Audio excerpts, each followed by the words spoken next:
Je ne lui reproche absolument rien à M. Sodjinou. Je souhaiterais juste qu'il ne m'empêche pas d'exprimer mon droit de vote au profit du candidat de notre parti, le parti duquel il a été élu député, tout comme je l'ai fait pour lui il y a 3 ans, c'est-à-dire en janvier 2023. Le premier recours que j'ai fait et qui avait abouti le jeudi 23 dernier à la déclaration d'incompétence de la Cour constitutionnelle, c'est que je demandais à la Cour de suspendre le processus. D'abord, ou alors d'enjoindre à M. Sodjinou de se présenter devant elle pour nous dire s'il a vraiment récupéré sa fiche de parrainage et s'il compte l'utiliser dans le cadre de la loi ou alors s'il s'abstiendra de le faire.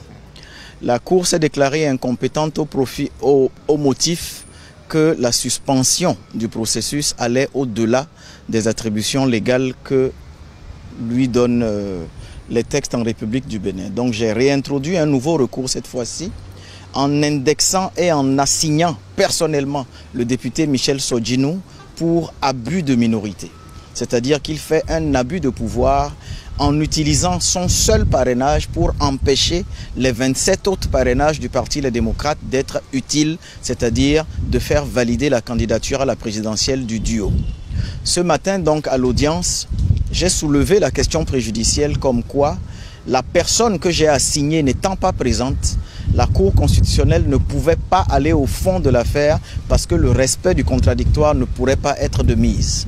C'est-à-dire dans le cadre d'une procédure, quand il y a une personne qui est assignée, la loi lui permet de venir se défendre. Et puisque M. Sodjinou Michel ne s'est pas présenté, j'ai demandé à la Cour constitutionnelle que je voudrais compter sur son impérium et sur son autorité pour obliger M. Michel Sodjinou, y compris par l'utilisation de la force publique, à se présenter dans le cadre du respect de son droit au contradictoire et de l'équilibre des partis. La procédure a été renvoyée au jeudi 30 et j'espère vivement que M. Michel Sodjinou sera présent sur injonction et sur utilisation de la force publique par la Cour constitutionnelle parce que je souhaiterais voir la personne contre laquelle j'ai intenté la procédure devant la Cour constitutionnelle. Et ce ne serait que le respect de la loi et le respect de l'équilibre des partis et du principe du contradictoire qui sont des principes cardinaux en droit humain.